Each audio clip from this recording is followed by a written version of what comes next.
If your Great Dane is playing rough, that can be a really serious issue, and if you're not sure what to do about it, don't worry, we've got the video for you.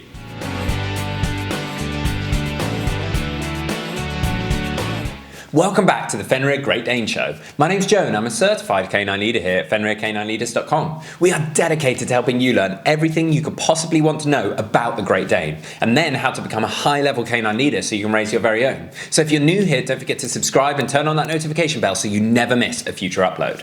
The Great Dane is a beautiful breed, however they're very, very big. So if they're playing rough, that can be a really serious issue for your family. So today we're going to be tuning into a webinar that canine behaviourist and founder of FenrirCanineLeaders.com, Will, has recorded all about dogs that are playing rough and how to deal with that situation. So over to you, Will. So here we've got a quick fire webinar for my thoughts and opinions on rough playing with dogs, rough housing, dogs playing rough with each other, dogs playing rough with humans. Just what are my kind of theories, thoughts and principles on these kind of issues, whether you're looking at working in the profession like myself as a canine behaviourist or a dog trainer, or maybe you're just an inquisitive owner and you really want to understand from a little bit of a high level perspective of what these kind of behaviours mean and how you should think about them. Now, when it comes to dog ownership as a whole, it's one of those things that has so many different thoughts, opinions and theories on this topic, and ultimately and unfortunately, as kind of human nature is, we often break away into teams, and then those teams just spend all time arguing with each other and getting absolutely nowhere. How I look at that as a overarching macro level of canine ownership is that, for me, in my opinion, there is some non-negotiables when it comes to canine ownership. After those non-negotiables, we then have negotiables, things that are subjective to each different owner. Now, for me, a non-negotiable is that you absolutely must provide your dog, regardless of its breed, age, your lifestyle, your family, you must provide it with excellent leadership. Once you provide that dog with excellent leadership, you build a wonderful relationship. When you have that wonderful relationship, you can then communicate impeccably with your dog, not only the things that you do want, but also the behaviours that you don't want to see. For me, that's non-negotiable. In terms of the communication non-negotiables, I think that we should make sure that we offer our dogs a wonderful sit, stay, heel, recall. That, for me, keeps the dog safe from itself and safe from others around it. If we can teach those things a dog, that for me is a non-negotiable. I also think that there's some non-negotiables around manners, in terms of a dog shouldn't jump up humans. I think that that can cause significant concern. It makes it miserable for certain people.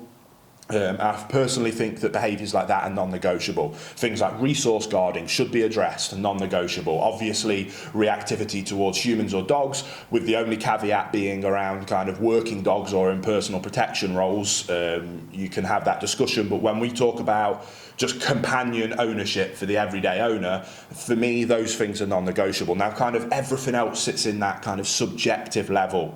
For you, you might never want to have your dog inside the house. Some people have the dog sleep on the bed with them. Instead of arguing of which is right or wrong, for me, if all of those non-negotiable areas are in place, that's simply a subjective opinion on the owner's part. Hey guys, very quickly, I just wanted to ask, are you following us over on Instagram? If you're not, there's two accounts that I would love for you to check out. The first one is our brand account, at Fenrir Canine Leaders, where you can see more about our industry-leading products that we create. If you're interested in following me personally, that's at I am Will Atherton, where you can see behind the scenes of me working with some of the most extreme behaviour cases in the world and what it takes to run these kind of YouTube channels. And maybe if you just want to be able to come over and chat with me, that's the place for you. So there'll be links down in the description box for both of our Instagram pages. I'd love for you to come and check them out, and hopefully we'll chat over there. Now, there's tons of different examples we can give there, but the one I want to dial in on in this video is around rough play. Now, again, like humans are different, dogs are different. Some dogs love to rough house and rough play. Some dogs don't like it, and it's just not fun or enjoyable for them.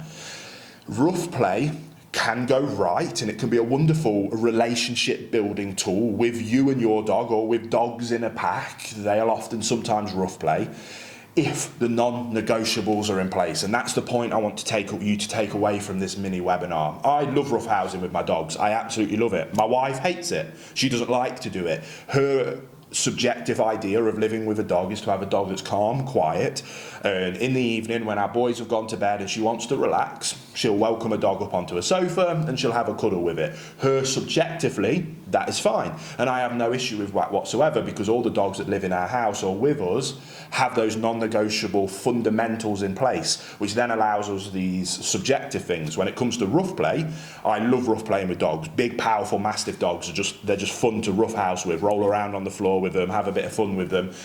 If you've got those non-negotiable areas in play, you can instantly make the decision to turn it off and say enough is enough and that it's done. You initiate play as the leader in that dog's life and the leader in that relationship with your dog, and you say when that behaviour is enough and that you want to stop. It really is that simple. If you don't have the ability to stop roughhousing and decide when to start and decide when to stop, then you have a fundamental non-negotiable problem in your leadership, relationship and communication with your dog. If you are in that category, then I don't think roughhousing is a good idea with your dog. You also need to be able to have that relationship between multiple dogs. So I'll often let my dogs play, and I'll let them play quite rough, and sometimes they become quite vocal with each other. But if I see that one dog is playing a little bit too roughly, or with a dog that isn't really enjoying it, and that dog is looking up to me for guidance and direction, displaying that it doesn't want this to happen, but because of the relationship, I am going to take ownership of that situation and tell the other dog that enough is enough and to leave it alone.